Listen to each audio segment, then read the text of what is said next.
This episode of Worktapes is sponsored by Duke Timeless Spirits. Duke Spirits is blending modern technology and old school technique by aging their bourbons and ryes in the finest French oak wine barrels from 1932. And listen, I have some firsthand experience drinking their whiskey. It's sweet on the nose and the palate, but there's no burn going down. The spice, the cherry notes, the subtle citrus tones lingers really nice. Duke Spirits offers high-end, well-crafted bourbons, ryes, and tequilas. My favorite being the Extra Añejo Tequila Founders Reserve. Go to dukespirits.com to learn more. And remember, kids, you gotta be 21 to drink alcohol. Never compromise. Drink responsibly. dukespirits.com.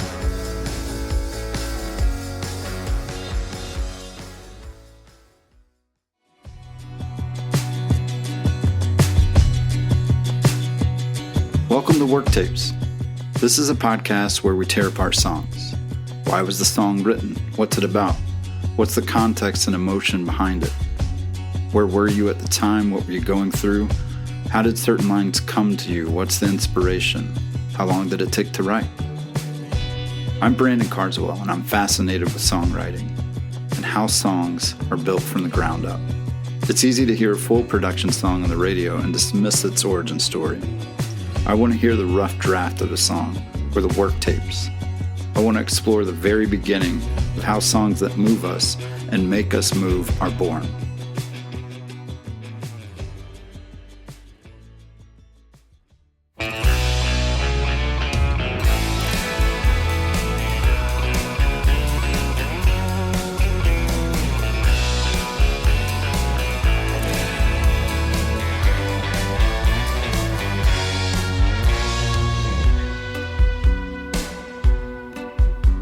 There's nothing you could say to me would ever make my heart believe you love me.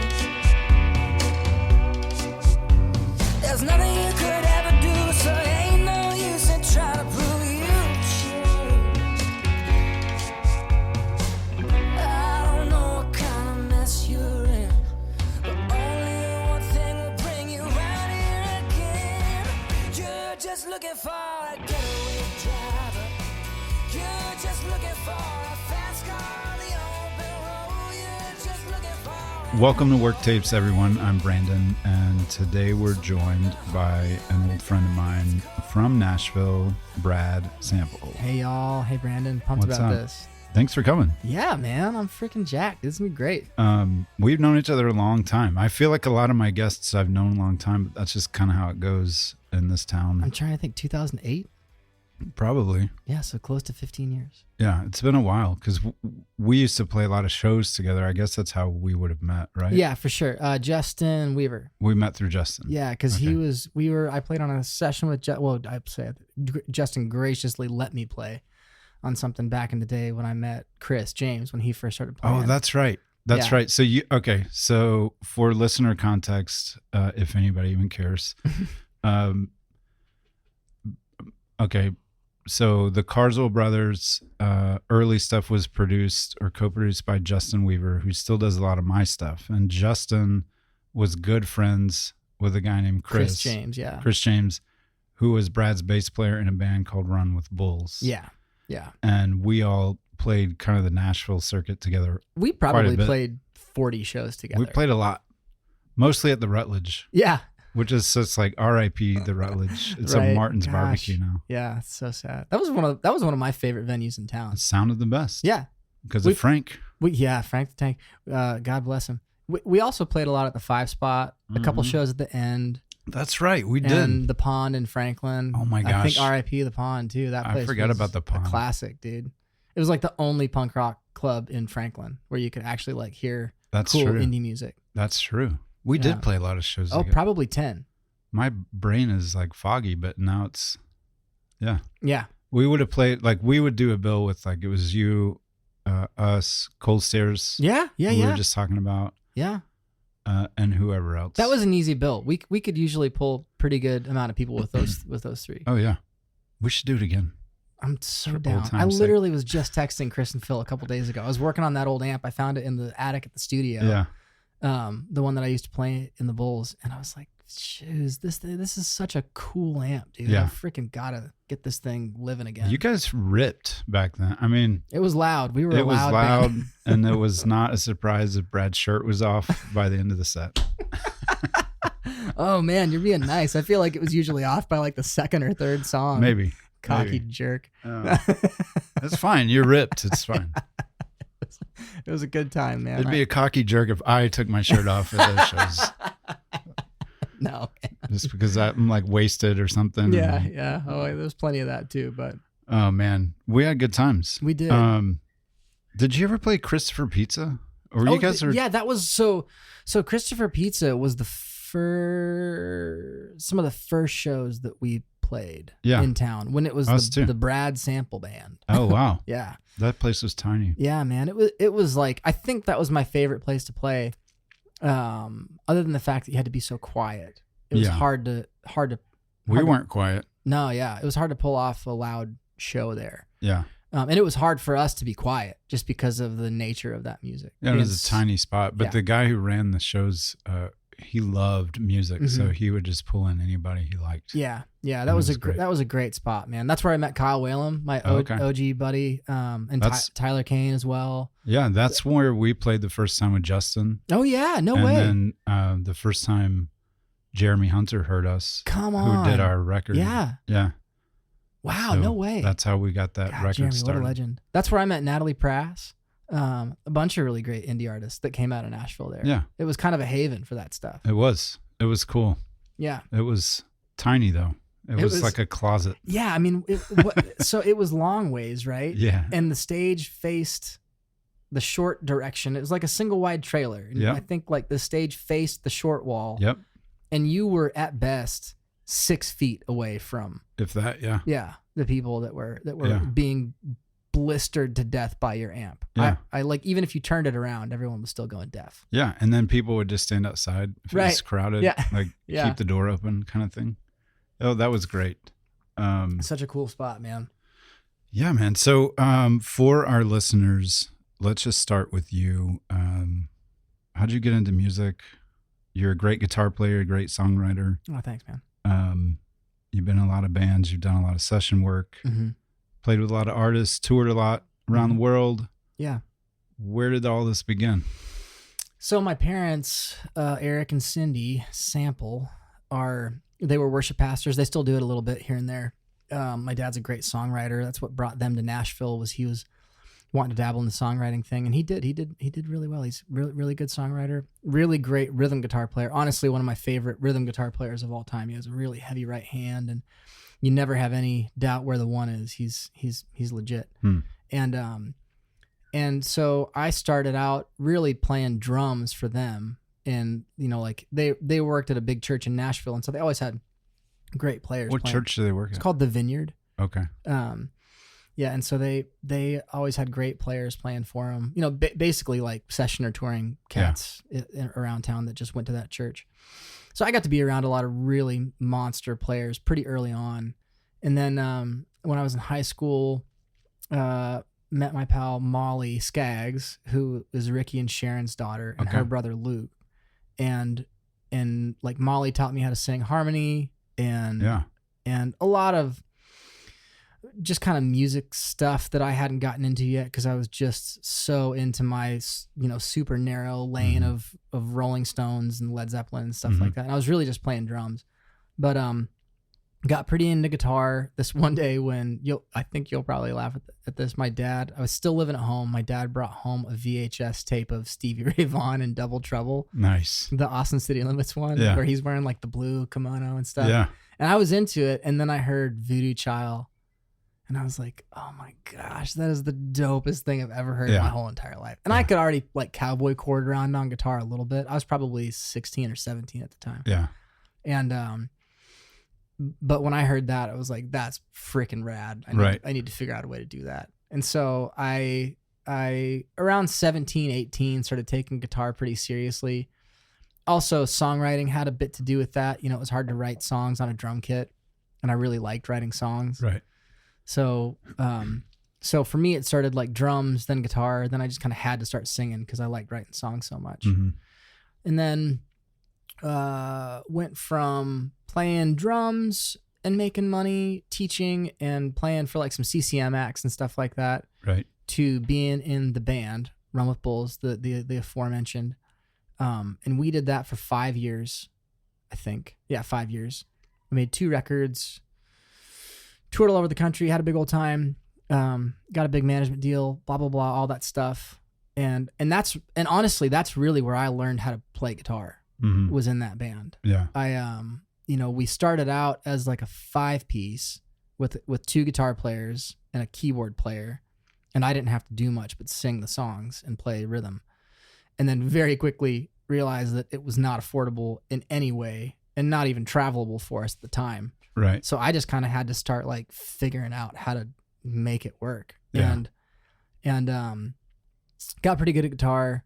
Again, I had the very good fortune of being around, admittedly, some of the best guitar players in the world for my whole life growing up. So I got to hear good guitar playing on the radio and on what my parents were listening to.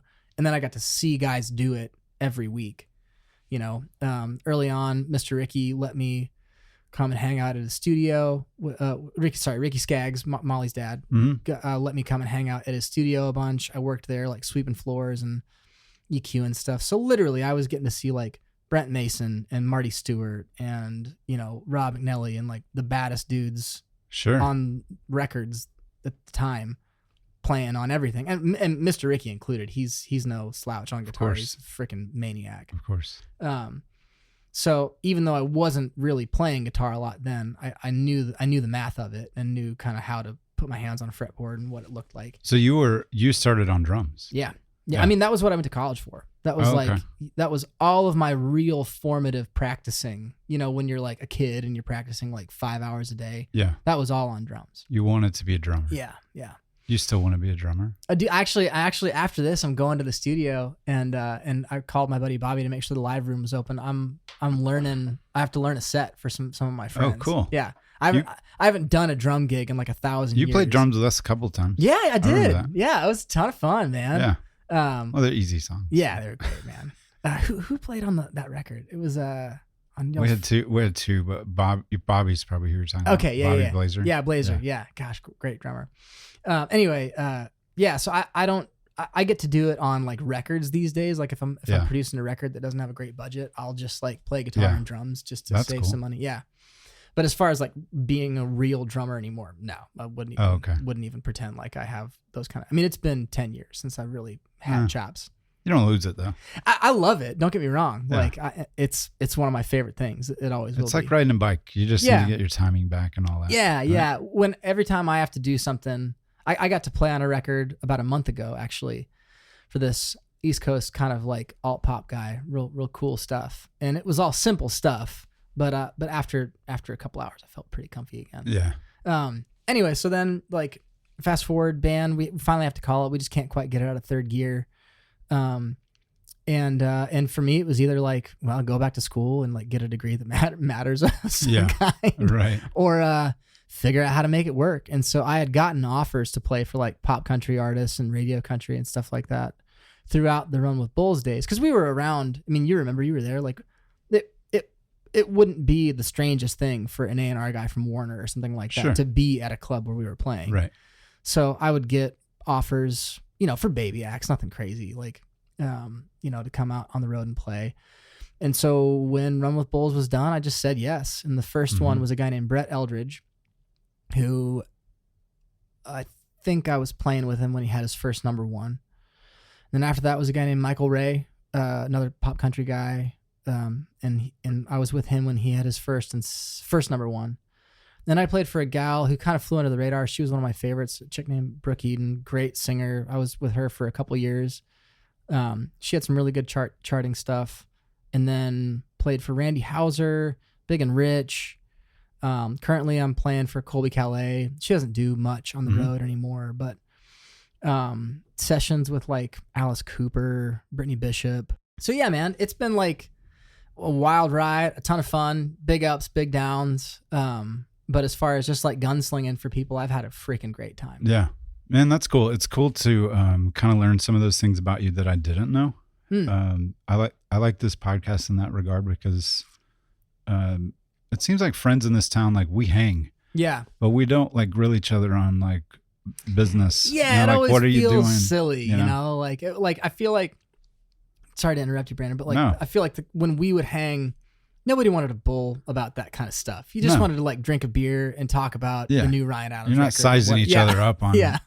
Who's played with you and how did you grow up. But it's interesting because my parents were worship pastors also. No way. My whole childhood. Oh, okay. I didn't know that either. Yeah. Wow. So they worked in churches forever. And so that's kind of how I cut my teeth on everything. Oh, that makes sense. You and your brothers sing freaking killer harmonies, dude. Like, it's wild. Well, we would have learned that from them, I guess. Yeah. I mean, for the most part, because we were in churches all the time. You know, they were doing choirs and the whole thing. You know what's crazy is like I missed that part, like the vocal part of it. I don't know why, but everything was rhythm to me. Like from the ground up, everything was rhythm. Like I was. But you have a really cool voice. Man, that came by trial by fire. Like you sound like you've been smoking since you were, 7. Yeah, that was why I didn't sing for a long time, honestly, because it always sounded like that. But it's cool. Yeah, I like it. I like it. I think it turned out. I don't mean it as a knock. No. I don't take it that way. But like I have 3 sisters, right? And they all sing like freaking angels. Really? I mean, and like never had to learn how to harmonize, never had to learn how to feel chords moving. They can just do it. And I never could. I had to like really buckle down and figure it out. Right. Interesting. Yeah. So like, I don't know why the rhythm part of music was so instinctual for me so quickly. Yeah. And why the melodic part of it and the chordal part of it was so much work. Mm-hmm. But like you and your brother thing, I missed that. Like I love singing with my sisters now that I know how to do it. Right. But I never could do that when I was just a kid, Yeah. Like my 3-year-old daughter, we were driving down the road and she's already singing, like she was singing along with Fast As You, the Dwight Yoakam tune. Yeah. Pretty close to in key as well, That's a big song. Yeah. And it blew my mind. And I was just thinking like, I don't know why I was never that way, but I was never that way. When I was young, at least. Yeah. Interesting. So, yeah. I mean, there's definitely something to say about singing with your siblings. Oh yeah. Or singing with someone who can harmonize well with you. Yeah. It's like nothing else. Man, so totally agree. When Molly and I were hanging out a bunch when I was in like high school, so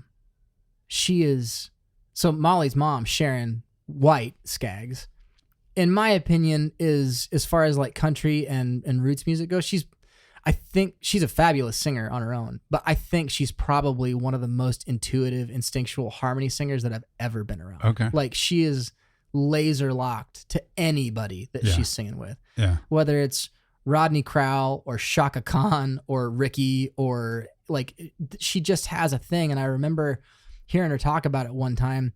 She thinks of notes, not like the pitch, but when she hears a note coming out of someone's mouth, she feels a shape along with it, like an oval or a square or a triangle. And I mean, I don't know what she's talking about. I don't know how she does it.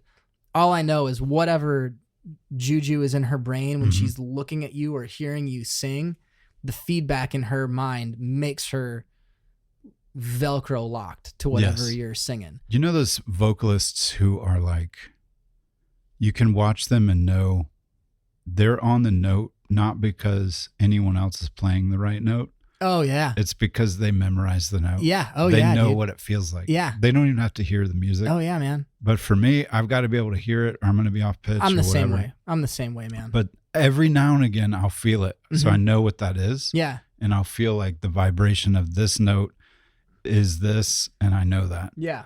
And if it's my song, I can kind of memorize that. Yeah. Have you ever tried to have you ever like felt crappy and then like, I'm going to knock this one down a half step and then you try and do it and it's like, you can't do it because you've sung it that way so many times. Dude, I bombed. I went to this little bar in Florida one time and somebody asked me to do one of my songs and it was capoed in the wrong spot or something. And I didn't realize it until I started trying to sing. Oh yeah. And I was like 2 steps down on my voice and I bombed the entire song. Oh no. It was like I had no idea what I was doing. Jeez. And I was so embarrassed. But I was like, it's the whatever. worst, man. Like it's just, I think it's the way it goes when you get that kind of muscle memory, like you're talking about. Yeah. But yeah, like Molly taught me a lot about, because of being around her mom so much, she taught me a lot about how to like sing with someone when I was real young. You know, I think I was like 16, 17 when Molly and I were singing a bunch together. Yeah. She was a big influence on how to like, you know, I always had this kind of croaky, you know, like loud voice that didn't blend super well. So I had to work really hard to figure out how to make it work with what people were singing. And a lot of that came from just being around that whole crew of like hardcore bluegrassers that like, if you're specifically your harmony part, they wanted everything loud, but they wanted it to be just as loud as the melody, but somehow out of the way. Okay. And yeah, it's really hard to do unless you really know what you're doing. Yeah. You know, which, you know, I'm not trying to say I'm particularly great at it, but that's where. Well, you've done it for a long time. Yeah, sure. What I appreciate about some of that, some of your backstory is because I assume some people listen to this and they want to do music or they want to be a writer. And maybe they don't know how, or maybe they want to come to Nashville or go to LA or New York or wherever is. Yeah. Like, I guess you feel like you still have to do that these days, even though you really don't, but it does help to be, you come to town. Like your story is like you met Ricky Skaggs, you met his daughter, became friends, and that probably wouldn't have happened if you lived somewhere else. Yeah, absolutely not. Nashville's just this thing, and I talk about it all the time. So if you want to be a writer and you want to get into this industry and be in this business, it's very easy to plug in. Yeah. I wouldn't say it's easy to quote unquote make it or get in, like, but it's definitely easy to meet people that are doing the thing. You will meet people. Yeah. And I would even say like 95% of the people I've talked to since I've been back in town is they would have met somebody like at church. Yeah. Church was like a conduit for everyone. Dude, I feel like it still kind of is, you know, like my wife and I go to a little neighborhood church in East Nashville. And, you know, there's 3 or 4 younger dudes that are, I mean, they're great players. I bet in 10 years, they'll be where I am or way further, you know. Well, I think about that with my kids. Yeah, and, for sure. So you and I are both from Nashville. I don't know if you knew that. No, I didn't know that. But I didn't know that about you. I read it last night on your bio. Oh yeah. What a trip. I didn't know you were from here. Yeah. Like you grew up here. I was born in Nashville and I left when I was 7.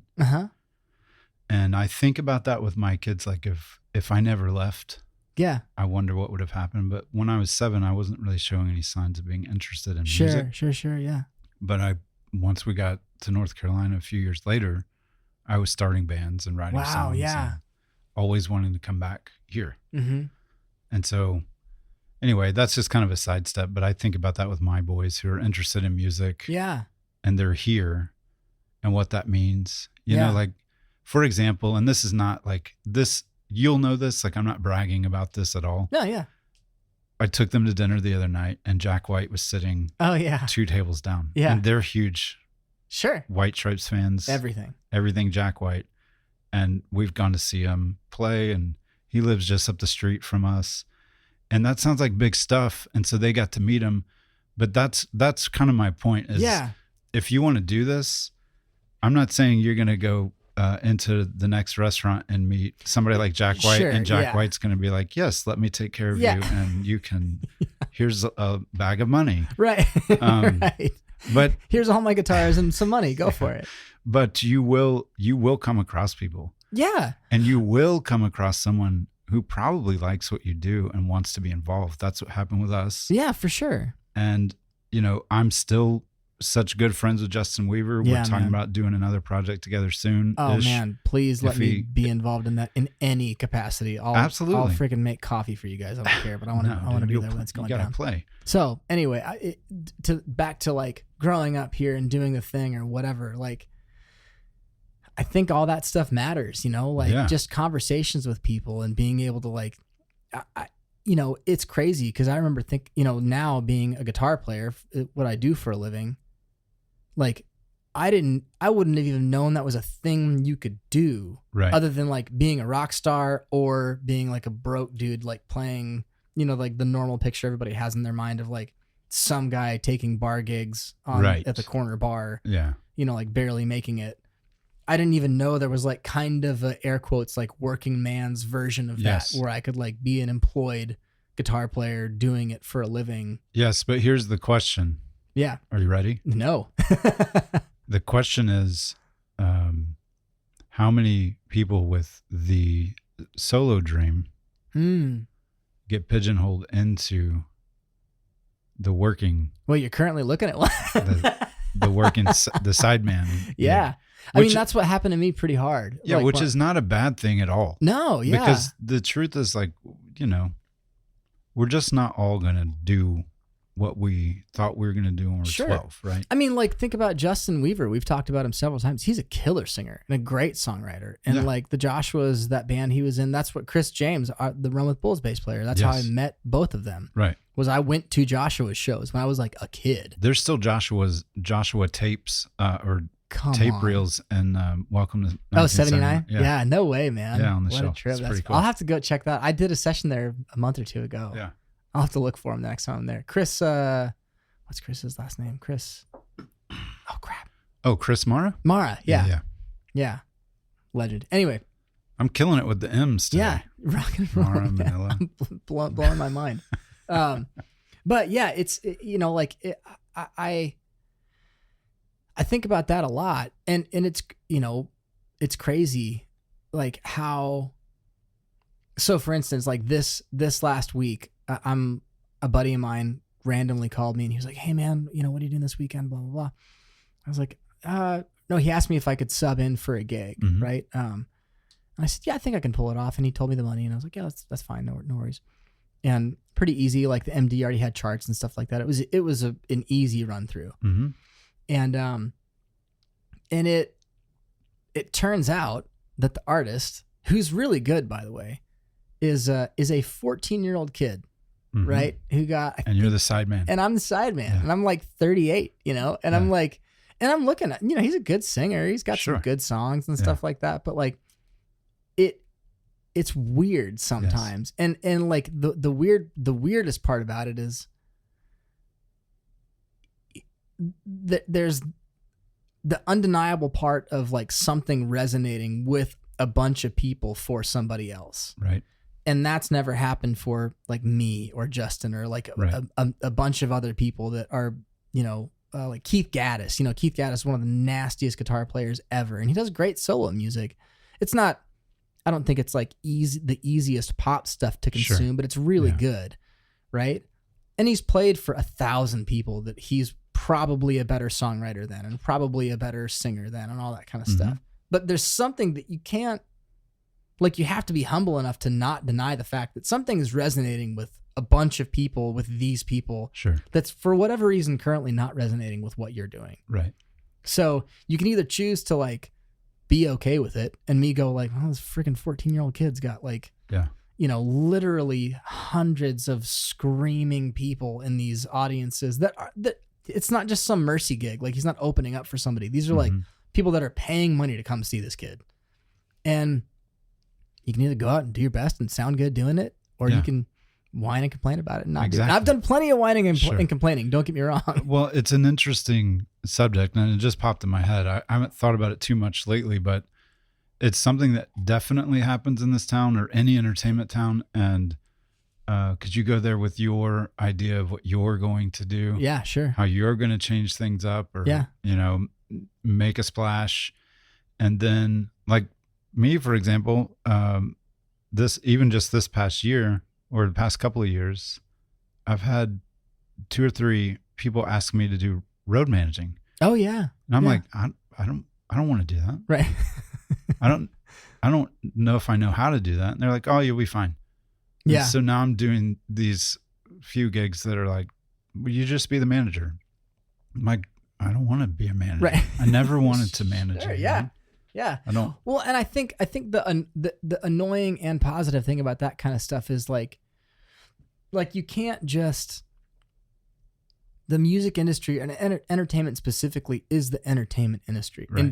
Yeah. It's like my wife, for instance, she'd probably be a great road manager, but she is wildly experienced in like all things project managing, blah, blah, Right. blah, blah. She owns her own like store front. She's a very accomplished businesswoman, all kinds of stuff. She's worked in, like high executive levels and all the way down to, like starting her own little tiny brick and mortar and making that thing work for herself.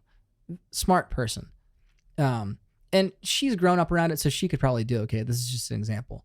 But there are ins and outs of the entertainment industry that unless you have done entertainment industry stuff, you are going to have no idea what the heck is going on. Right. So like there are a million people that are qualified to book flights, make sure there's freaking diesel in the bus. Yeah. Anybody can do that. Anybody can do that stuff. It's the talking to a promoter and then being like, well, what the heck? There are, we're 300 tickets shy of selling out. And you're like, listen, I promise it's going to be just fine. Don't worry. Like there are things that you have to already know about that are kind of unspoken going into any entertainment industry job that people just who have never done it before don't even know how to start there. Yeah. And I think that to my point, I'm saying, sorry. No, it's totally fine. I'm saying we get, like, I would love to be, I still want to make records and I still will. And I still, you know what I mean? Yeah, for sure. I want to do the artist thing. That's who I am. For sure. Yeah. And so when I'm out there I'm not against doing the road manager thing. Right. For the crews that I'm doing it for, it's great. Sure. I have a good time. I like the people. I'm not complaining. Right. It's money. I'm paying my bills, whatever.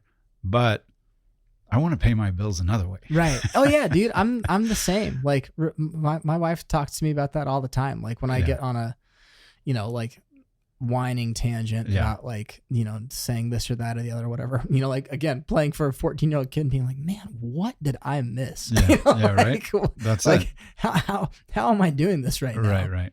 But, I don't know. Like I think there are certain things that just, it is literally stars aligning. And one thing that I've appreciated from a handful of people recently is talking about like the luck factor. Yeah. Like there's definitely a luck factor. And, and I don't think a lot of people talk about that. They don't. Like even for me in kind of like I said earlier, like the middle ground working man's part of being like, succeeding in some ways in the music industry, right? Like I didn't choose to grow up where I grew up, basically. And like, when I got a car and was hanging out with friends and stuff like that, it was like Matt and Noah Hungate, who are Dave Hungate's sons. Dave Hungate is a founding member of Toto. Yeah. And one of the most recorded bass players of all time. Right. It was Jerry Rowe, whose dad was Dave Rowe. Yeah. I shouldn't even say his dad. I mean, Dave Rowe, obviously great bass player, Johnny Cash, Dwight Yoakam, all of them. Jerry is killing it in the session world on drums right now. Right.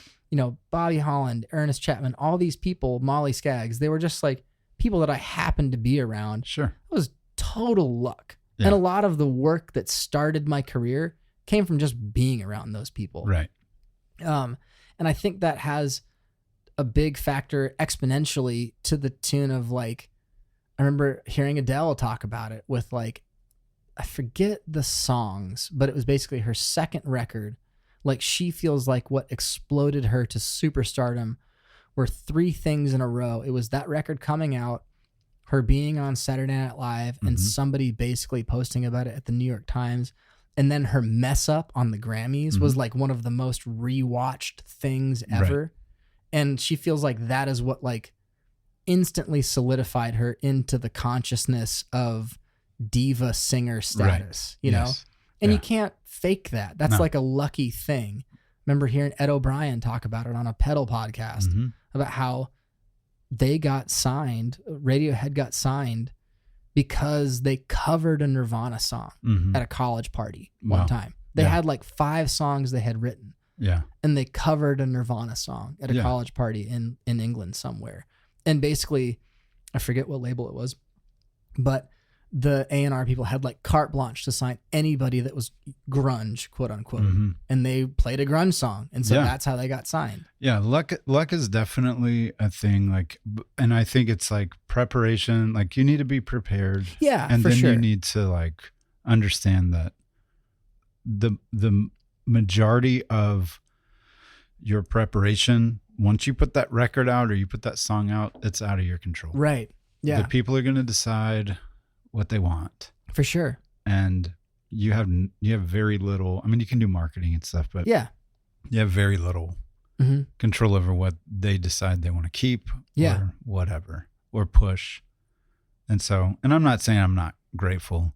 Totally. You know, I've seen people land fantastic careers off the sideman kind of thing. You know, it's fine. It's great. So I just think it's interesting. Yeah, it's definitely a thing. I think like for me, I was just always kind of enough of a nerd, and I liked skilled playing. Like anything that I did, I wanted it to be really good. Right. And so, you know, when I started playing guitar, I wanted it to be really good. Like I didn't necessarily want to be the best guitar player in the world. I just wanted what I was doing to be really good. Sure. And so I think that takes, I think a lot of people go that way. And then all of a sudden someone says, hey man, I'll pay you $200 to play on this demo, or I'll pay you $400 a show to come and do this thing or whatever. And then all of a sudden you're like, man, this is like not the worst thing in the world. I'm still playing music and I'm paying my bills. Yeah, it's great. Like Charlie Worsham, you know, who I think is a monster and a great artist, great writer, all Absolutely. of it. He's on so many records. He's played on so many great records. Like I don't think people understand how much of a defining force in sound he's been in Nashville in the last decade. Absolutely. And again, he's a fabulous writer and a great songwriter too. It just hasn't like totally launched for him in that world. Yeah. But everybody knows his playing. They just might not know it yet. Yeah. Cool. It's true. There's a million of those guys. Right. Yeah. Cool. Well, let's get into talking about your song. Yeah. Yeah. And then we're going to talk about the voice. Oh, okay. Great. You want to do that? Sure. Yeah. Okay. I'm here for it. That just gives everyone a little teaser. Love it. What about the voice? What about the voice? What's that thing? So we're talking about one of your tunes called Getaway Driver today, which is a fantastic song. Oh, thank you. I think it's probably my favorite song on that record. Oh, cool. But okay. that record is really fun and really cool. It's very, I remember when you put it out thinking, I was expecting like Run with Bulls. And it's not Run with Bulls. Yeah. But it is rock and roll. Oh, thanks, man. And it's like a Western kind of flair, right? Right. Yeah. Yeah. Not country, but you know, like, I want to say like spaghetti Western. Dude, so guitar tones. Like, oh yeah. You know? So when I met a guy, I'll make this short, but I met Eugene Edwards a while ago, who's Dwight Yoakam's longtime guitar player. I was playing for a guy named William Michael Morgan, and we opened up for Dwight several times. And Eugene became a buddy. And he started telling me he was asking me about a Telly, and then I got that Jazzmaster from Vaughn Scow, that same guy I was talking about earlier, and the Fender Cats. When they released a new line, they asked me to take it on the road, and Eugene was asking me about it, and nice, and he basically, I was super curious about like the early Dwight stuff, like the Pete Anderson stuff, and he said he had actually talked to Pete, and Pete was like, because Dwight wanted to get back to some of those big, crazy, clean, but really sustainy, huge, like Telly and Strat sounds. And just listening to Eugene talk about trying to find his way back to those tunes was really interesting to me. Yeah. And so I'd always loved like surf rock. I'd always loved really twangy guitars. Some of my kind of fundamental memories of like loving guitar are like Buddy Miller, playing those weird Vondre Italian things that are real, you know, like rubber bandy sounding and kind of crazy. And then I have a crazy memory of Marty Stewart at Mr. Icky's place playing, I think it was a Gretsch of some kind, but like the reverb on stun mode and just like these awesome bends like he does. And it felt really, really cool. And then, oh my gosh, I can't believe I'm forgetting his name. It's terrible. Oh, Ry Cooter. Jeez Louise. Yeah. Ry Cooter. I walked in this one day and Ry was playing his Cooter caster thing, hilariously enough. And Ricky had just gotten an AC30, like rebuilt, like OG old school AC30 with the reverb crazy and the tremolo way up. And like, it just sounded like the desert. Like there were just like ghost skeletons walking around all over the place. Right. And that sound was so enticing and cool to me as far as guitar goes. I always thought it was super rad. It fits your vibe too. Oh, like you're thanks, this whole rock and roll Western vibe. Yeah. That's cool. So basically, like when I was talking to Eugene and really trying to like kind of find that part of my playing that was like not me trying to be Derek Wells, who'd played on all the pop country stuff that I was for all those artists I was playing for, right? And not like Tom Bukovac, who I was trying to be like so that I could play on more records. Sure. You know, like obviously those guys are great. Like I love their playing. They're killer players and nice guys too. But like trying to find like a thing that really made like resonated with every part of me. Yeah. You know, which I felt like I had at certain points in my life, but I had spent so much time just trying to get the gig or trying to get on the record or trying to do whatever that I had kind of turned into a bit of a chameleon. And that those sounds really started resonating with me a lot. And then my wife very sweetly sent me out to San Diego on just a writing retreat where I was literally like, the place where I was staying, the guy had a guest house that was like, it was out at way east in the desert and into San Diego. It wasn't even San Diego. It was an hour or so outside of San Diego, east into the hills. And he had this like hobbit hole set up as his guest house. It had like cool. No electricity or anything like that. And it was a solid half mile away from the house. Yeah. So you were like in the middle of nothing. I remember a few times at night, hearing a cougar. The guy had cameras set up. Mm-hmm. I never saw it, but it was this cougar that would walk by that house all the time. And I would see pictures the next day. Oh my gosh. When I would walk up to the house, he would say, "Oh man, did you see the cougar out there?" So it was like full stop in the middle of the desert. And there were like cactuses everywhere and all this kind of stuff.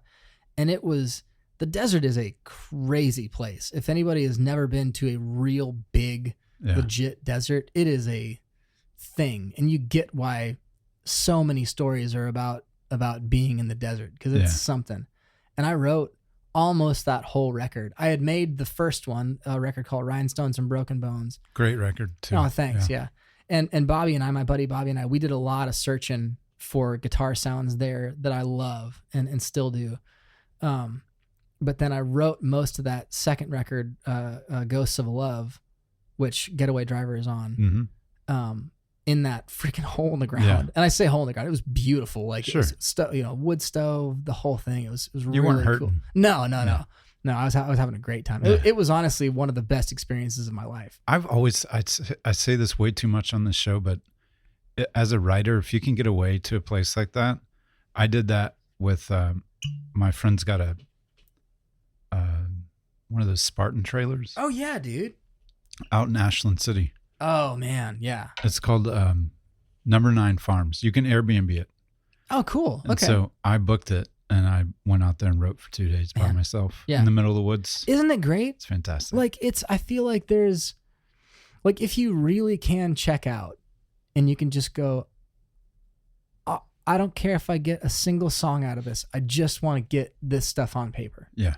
Like, it's important to get away out of your routine. Yeah. It's there's something about it. Yeah, totally agree. So yeah, basically like every single song on that record in some way, it might not have gotten finished in that space, but it certainly started. And a lot of them got finished there. I feel like the bourbon is making my voice sound cooler. It sounds great. Sounds pretty good right now. Dukes, y'all, do it. Anyway, sorry. No, you're good. I'm listening to you. I promise. No, I appreciate that. I also appreciate that you're listening to the beautiful, like sultry tone of your own voice. No, I just noticed it because of the bourbon. There you go. I but- only notice myself, Brad. That's the only reason I do this. You just want to hear I yourself just talk want to for an hear hour. myself talk. I listen to each episode 10 times in a row. I'm like, man, I sound so good. I sound freaking awesome. This Listen is to great. that Duke bourbon ad. I should do some more of these.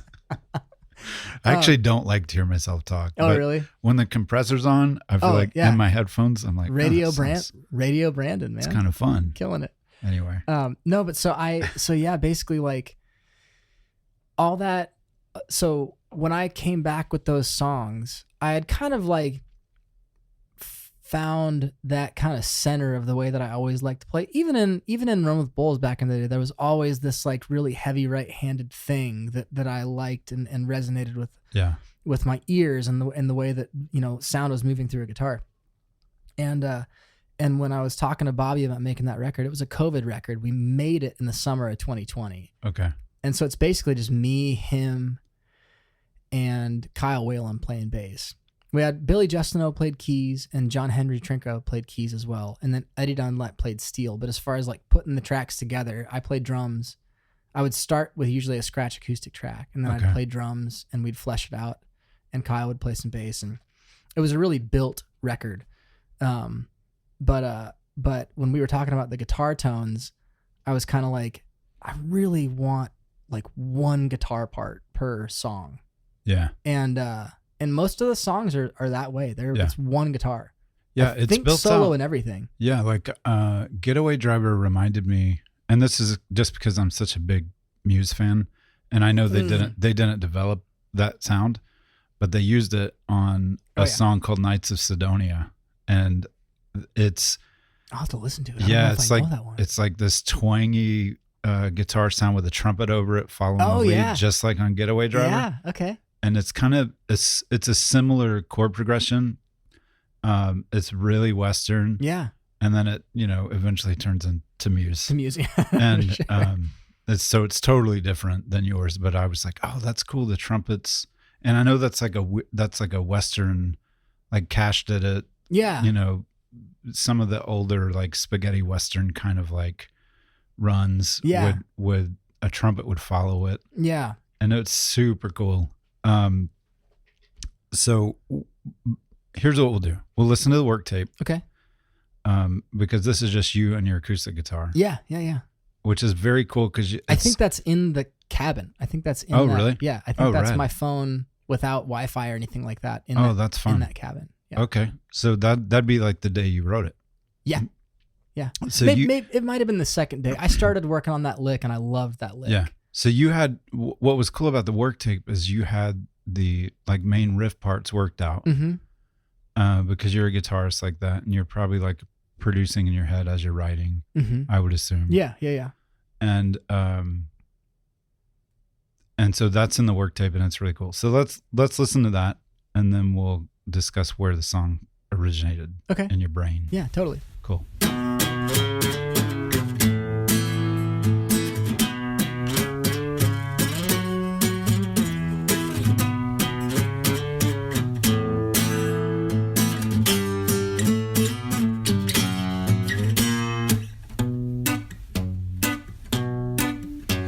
There's nothing you could say to me would ever make my heart believe you love me. There's nothing you could ever do, so there ain't no use in trying to prove you change. I don't know what kind of mess you're in, but only one thing will bring you around here again. You're just looking for a getaway driver. You're just looking for a fast car on the open road. You're just looking for an up-all-nighter, someone to hold you when the dark gets cold. But I won't make you want my life, then knowing your love is a lie. 'Cause every time you ride, I die.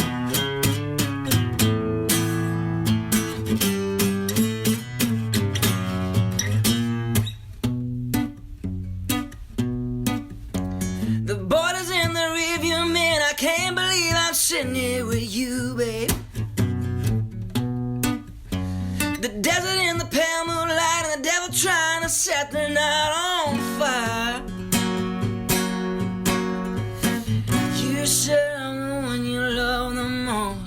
There's nothing more that's left of me than loving a ghost. 'Cause you ain't just looking for a getaway driver. You ain't just looking for a fast car on the open road. You ain't just looking for an up all night. Someone to hold you when the dark gets cold. But I won't make you one mile out there knowing your love is a lie. 'Cause every time you ride, I die.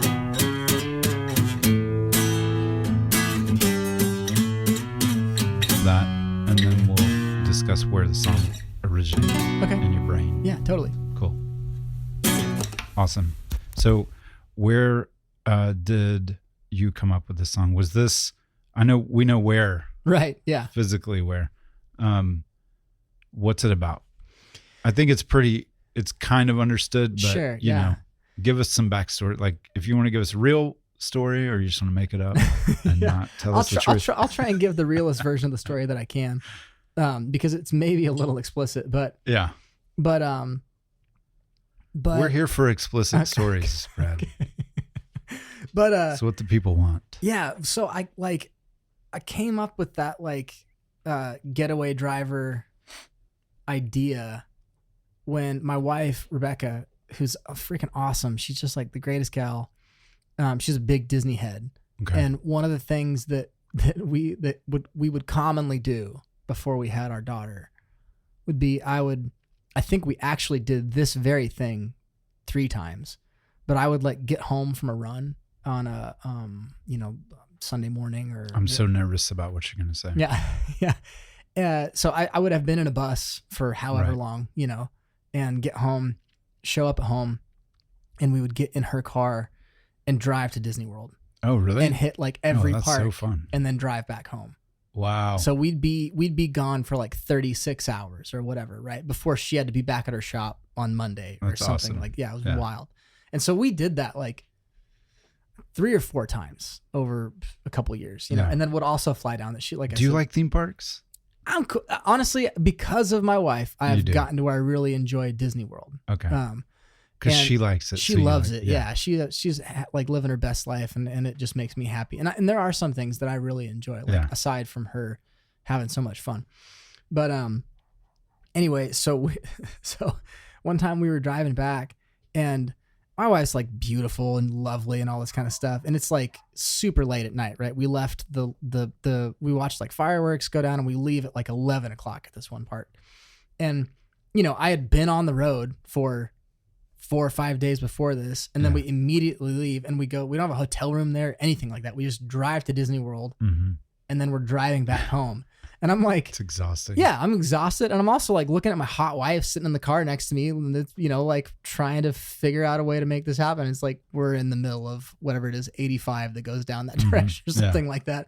And so I started thinking about this idea of, 'cause at that point, you're starting to be insane because I'd been awake for 30 something hours. Right. And so I'm looking at this interstate, never ending. And just this picture of my wife being like a hot skeleton ghost came into my head. Right. Yeah. And then this whole entire story started happening, and and then I just kind of shelved it. I didn't think about it much again. Right. Yeah. And then you were saying here recently, you were in a space where you were just writing for a couple of days with no distractions. Right. I feel it's almost exhausting because all that stuff that was good kind of comes back into your head. Yes. And that was one of the ideas that immediately came back into my head, within the first couple of days of being there in San Diego. Had you written it down or anything? No. It was just it was literally just a picture of a never ending interstate at night and hot ghost wife or hot ghost love interest in the seat next to you, And that's interesting you say ghost, because the music for Ghost Rider is Ghost Riders in the sky, all of it kind of goes together. Yeah, man. So I'm in the Hobbit hole, right? Writing all these tunes. And I feel a lot of times for me, the first time I really have freedom just to write stuff, the first couple of efforts are super overly emotional, sad bastard nonsense, right? Yeah. It's not bad. It's just that's generally the first That's where thing. I camp out, by the way. You just put your stake in the ground, drive it 10 feet deep, exactly. good to go. But those are like a lot of times the first things that you need to really purge, you know? And so I had my first day writing those ones. And one of them I'm actually about to record. I finished it here a while ago, and it's a good song. I'm really excited to record it. But that one started happening that second day. And I'm trying to remember what came first, whether it was like the hook or whether it was the rhythm part, but something, I think it was the hook, the kind of just came out from under my fingers.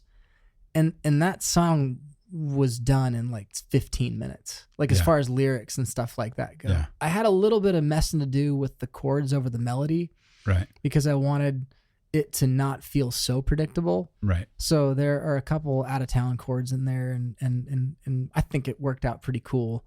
But you know, like fortunately, I'm literally sitting there in the middle of the desert with this like picture of, you know, like rolling down a never-ending road and all this kind of stuff.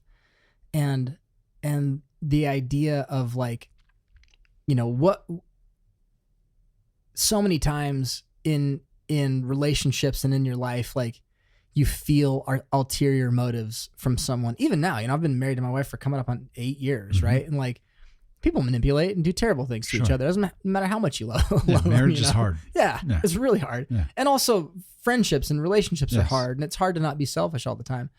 And just like, I feel like I'm not the worst person in the world. And even I can like be super selfish, right? Of course. And so You're so selfish, Brad. I know, gosh, such a jerk. But Ripping your shirt off. cocky. But so I started thinking about like what would it look like if you were really in like some like outer worldly psycho relationship where the only time somebody showed up was because they needed you. Yeah. And they didn't just need you, they needed every single part of you. Right. And it was like this vampire idea, like you're eternally bound to this thing, and it doesn't matter how hard you try, you cannot say no. Every time they show up, you're like, freaking why did I let you across the doorstep again?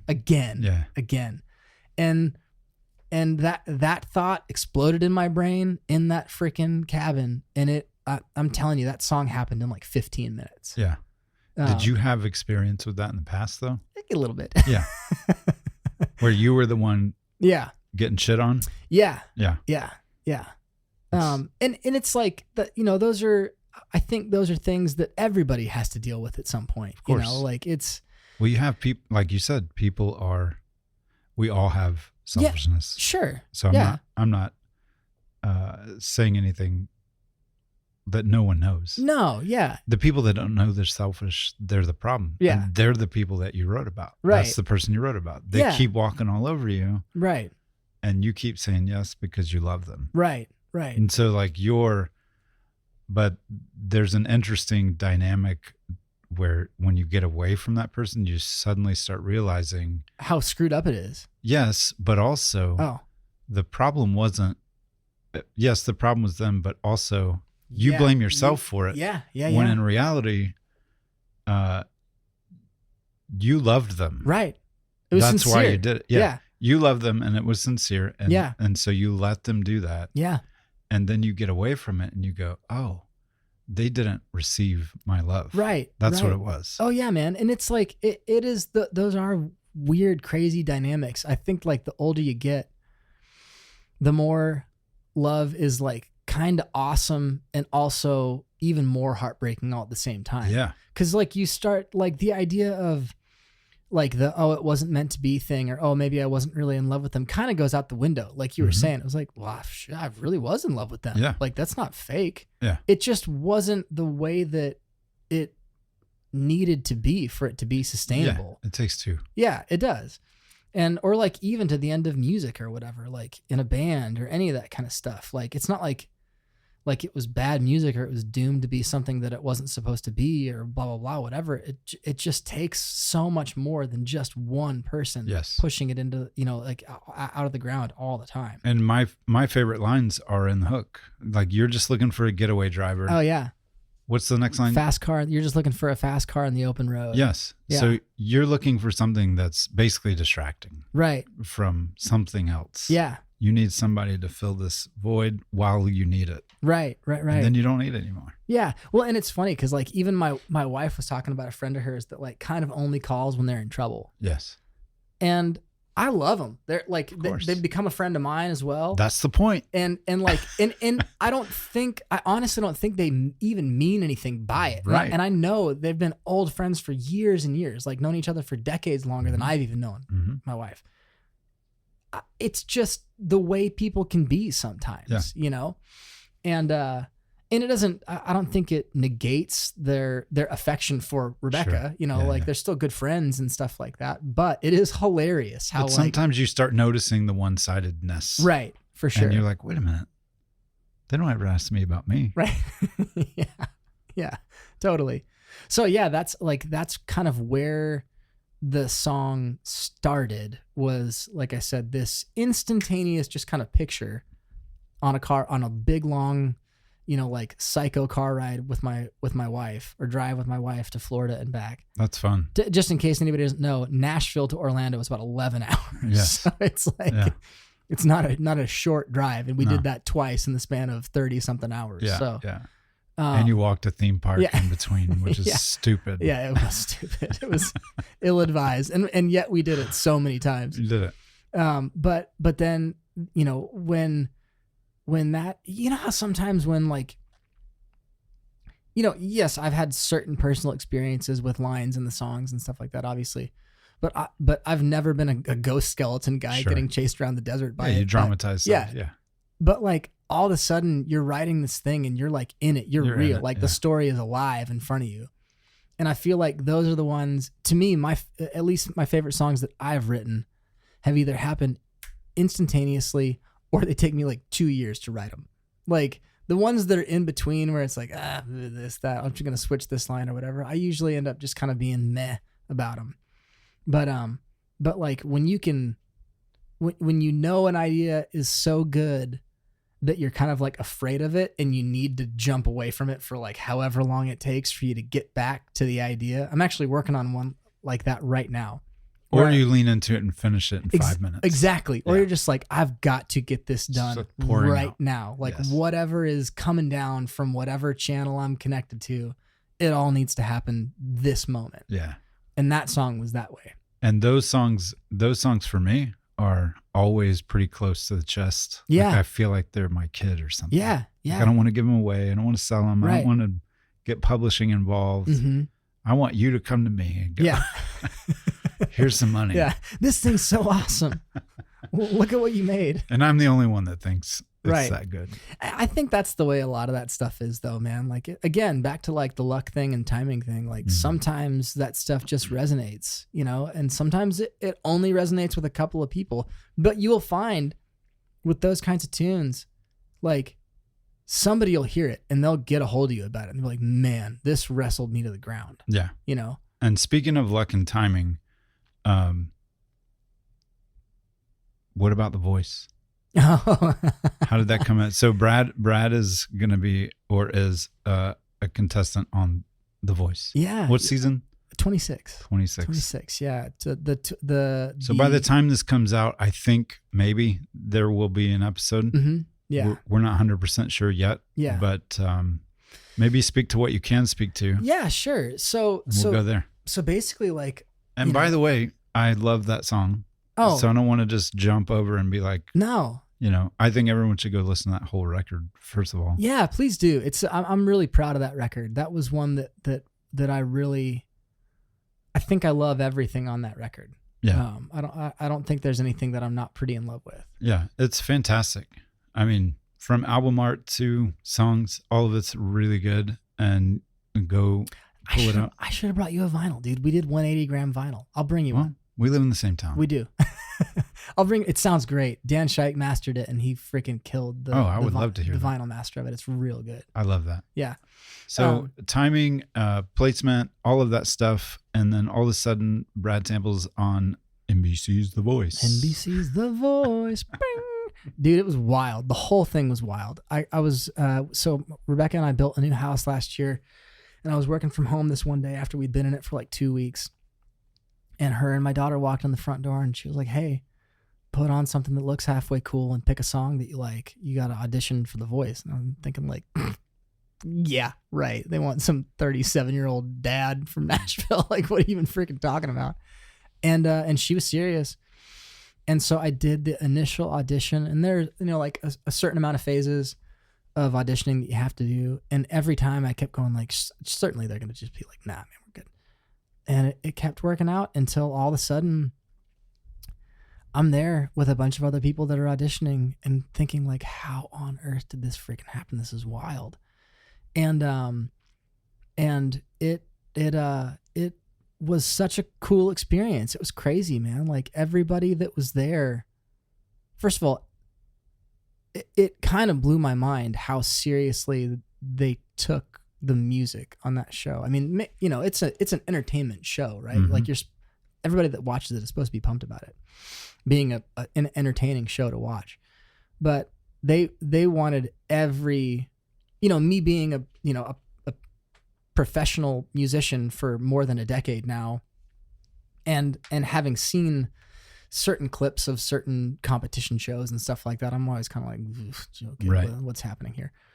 But I was shocked at how well they were like one of the Voice I remember was like one of the first of those competition shows where I feel like I remember seeing people that were on there that were already artists. Oh yeah. Mm-hmm. And there was a part of me that was like, oh, that's not fair. Yeah. But then like you look at like American Idol, and part of the reason that you watched it in the beginning, like when that show started, when the 90s or something. Yeah, early 2000s at least.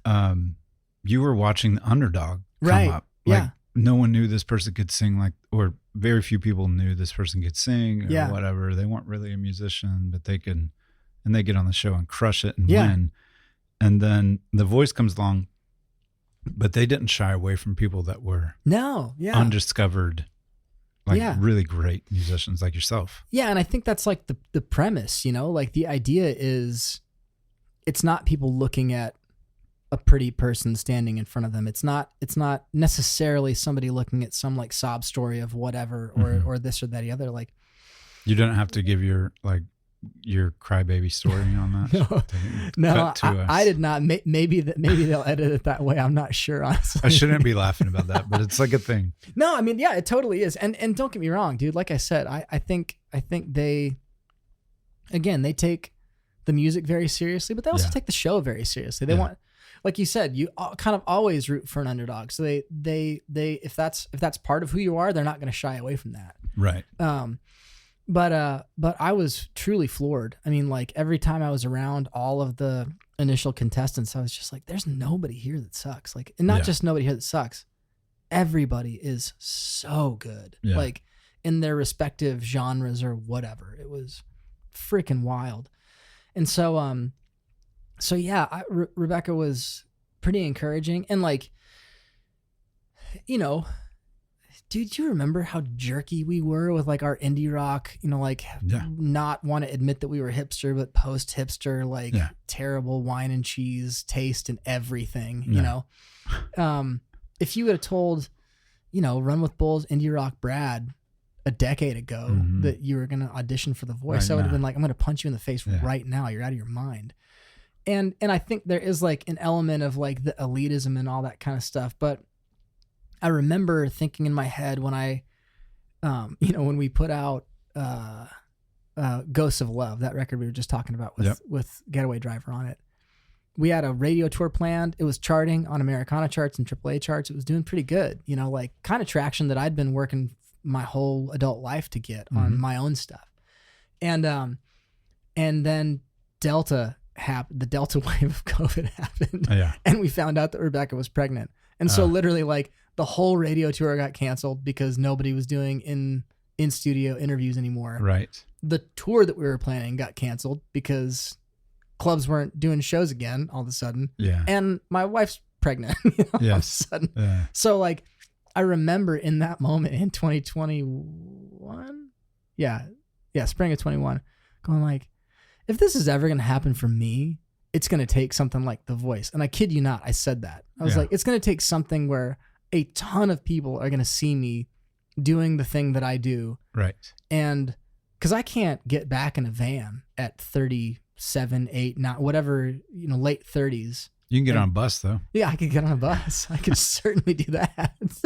But you know what I'm talking about. Like, I can't go to a $500 guarantee in Poughkeepsie in a van and like justify it to my wife and kid. Exactly. When I have sessions that are calling me to play on them the next day, or like artists that want me to go on the road and play guitar for them. Yeah. Like that for much more. Yeah, for a lot more. Yeah. Like, and less travel.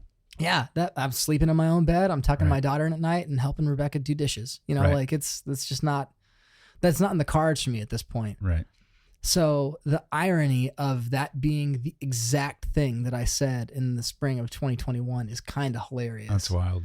And also, like, I got to meet some great people, like artists that I'm so proud of already for, like, a lot of them were considerably younger than I am. Right.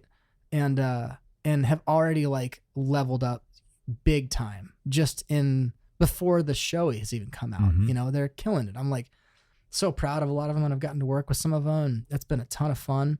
Also, my buddy Kyle Whalem, who's like one of my best friends in the world, he's out in LA for the last 5 years. He's been playing for Kelly Clarkson and Katy Perry and stuff. And the hotel where I was staying was I actually can't say it, but like it was close to a place where they were rehearsing. Okay. And so I got to hang out with Kyle and Katie's band the whole, like when on off days when we were just working on stuff, and it was great to get to run through the mountains. Actually, Kyle and I were in a documentary that's coming out on October 8th about 100-mile race that we ran. You're a big runner. Yeah. Yeah. So I hate running. Hey, so man, tell us all about running. Well, I love it. I'm kind of addicted to it. Yeah. But yeah, so me, Kyle, and my buddy Caleb Gilbreth are in a band called DFL, which stands for Dead Effing Last. Okay. And in like the ultra running community, like the mountain ultra running community, like generally the people that finish last get as much kind of adornment and accolades as the people that win, because they're such long races and you're on your feet for so long. Right. Like it's just as hard for somebody to like muster the will to not give up and make it right before the cutoff goes off as it is for somebody to freaking win the thing half the time. That makes sense. So it's just kind of a nod to the culture in that world. And we did a race by some miracle. All of us are professional players. And by some miracle in 2019, we all had this one weekend off. And we're able to do a race called Pinhoti 100. I think it's one of the only point to point, which means you start somewhere and you go in not a straight line necessarily, but you never repeat any trail for 100. This race is 103 miles long, but they try to get around 100. Yeah. On the AT, it's on the Pinhoti Trail, which is part of the AT in Alabama. Yeah. So we did that, and we recorded the soundtrack for it as a band. Oh, cool. And so the documentary is about us making that soundtrack, kind of our stories as players, about writing the songs, and then about running the race. Oh, that's awesome. Yeah. I saw that you posted a few things about it, but I didn't realize that it was all of that. Dude, yeah, it's wild, man. It was a really fun race, and the songs are good. The record's coming out that same day, I think. Oh, cool. So good tunes, great plan. I mean, Kyle and Caleb are one of the nastiest rhythm sections I've ever heard in my life. That's awesome. So it's a lot of fun. I feel proud of myself if I walk 5 miles. So Shoot, 100 dude. miles, geez. Moving's moving. It's different. Like if anybody gets a chance and wants to watch the documentary. It kind of like sheds a little bit of light on how wild that thing is. But it's a different kind of moving. It's just I like it. I was actually gonna do another one this year. And just because of the voice stuff, wasn't able to schedule it, but I was training for it. So yeah. Well, man, I'm excited to see your stuff on The Voice. Yeah, thanks. Me too. We're not giving anything away. You could have won. No one knows. I'll have to watch and find out. You gotta watch and find out. I do get to wear some really cool outfits, just in case anybody was wondering. I will say, you played guitar for real. Yeah. On The Voice. Yeah. So you all should know that. Yeah, I did not It's not a prop. I did not get it taken away from me. Unfortunately. That's great. He's a real player. He's a very real player. I can attest. I was there. Well, thanks. Thanks for coming over and doing this. Dude, absolute blast. So much fun. Yeah. What's the record called again? So the last record is called Ghosts of Love, and that's the one that Getaway Driver is on. Yep. And the one before that was called Rhinestones and Broken Bones. Yep. And both of those are out everywhere. Mm-hmm. And do you have a website? Yeah. bradsample.live. Okay, cool. Yeah. So, and then the Instagram is I am Brad Sample. Most of my like shows and stuff like that, I'm doing a kind of a Midland run through Oklahoma, and then I'm doing a West Coast run at the end of October. oh, great. Yeah, so there's I think 5-6 shows coming down the pike Awesome. here pretty soon. So if you're in LA on the 22nd of October, if this is out by then, I'll be playing Hotel Cafe. Nice. And then we'll be up in Visalia at the Shrine on the 23rd. I have to remember the name of the venue up, up north of that. But doing 3 shows on the West Coast and then heading back home. Nice. Yeah. We should do a run sometime. Oh, dude, I'll open for you. So Let me in. open. Would love it. Yeah. We should at least work on something. Yeah, It's let's been do it, too dude. long. I'm here for it. But yeah, thanks so much. Yeah. And yeah, I think we got it. You're just looking for a getaway driver. You're just looking for a fast car on the open road. You're just looking for an up all-nighter. Someone to hold you when the dark is cold. But I won't make it 1 mile out that knowing your love is alive. 'Cause every time you ride, I die. No, I won't make it 1 mile out that knowing your love is alive. 'Cause every time you ride, I die.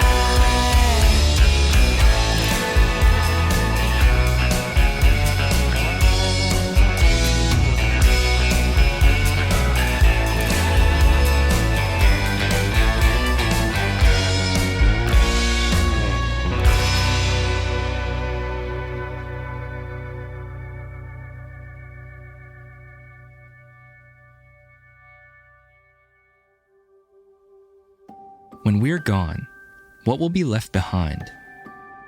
Beside trust funds or coin collections, we live on through our stories, the legends and legacies that tell of our greatest successes, our wildest ideas, our biggest failures. And what better vehicle for a story than music? Our musical heritage holds many truths about our humanity, and perhaps even more mysteries. I mean, my whole thing here is basically a theory. There's nothing here that I can prove or disprove. Join me in my quest for answers as I explore untold stories, You know, breathe a little bit of life back in a Dial song. That's my contribution to the band. go on unforeseen adventures, We are getting in Unit 92. My son Walker, this one's for you. This is Will's handwriting. dive deep into conversations with some household names, Hey, this is Amy Grant. Hey everybody, it's Vince Gill. Hello, this is Ben Folds. and peer into dusty corners of the internet. I am in full belief that Pink Floyd intentionally wrote their album, Dark Side of the Moon, to line up with The Wizard of Oz. Hear from those whose hearts define what it means to be human. That music, it don't discriminate. It's one of the things I know that bring people together. If you put a smile on a kid's face, then you've done a day's work. And those who knew the stakes of their calling. My first thought was, oh, this is 50 grand. This is worth 50 grand. And they heard me sing, and they said, well, wait a minute, we're getting ready to do this Scooby-Doo thing, get him. Join the journey as I see how far my questions can get me. What is the power that music holds to do this kind of thing? It's like a scientist, it's like, I don't really know why this works all the time, but every time I do it, it works. But when we search for answers, we rarely find the ones we expect. And sometimes we realize that we don't need an answer at all. From Wise Company Productions, I'm Jonas Litton, and this is Stories and Sounds. Stories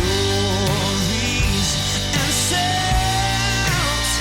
Oh, everywhere you turn, there's a dream and a making. Each step you take, there's a history waiting. Sing, where are you now? Oh, 'cause we're ready for your stories and sounds. Available wherever you listen to your favorite sounds.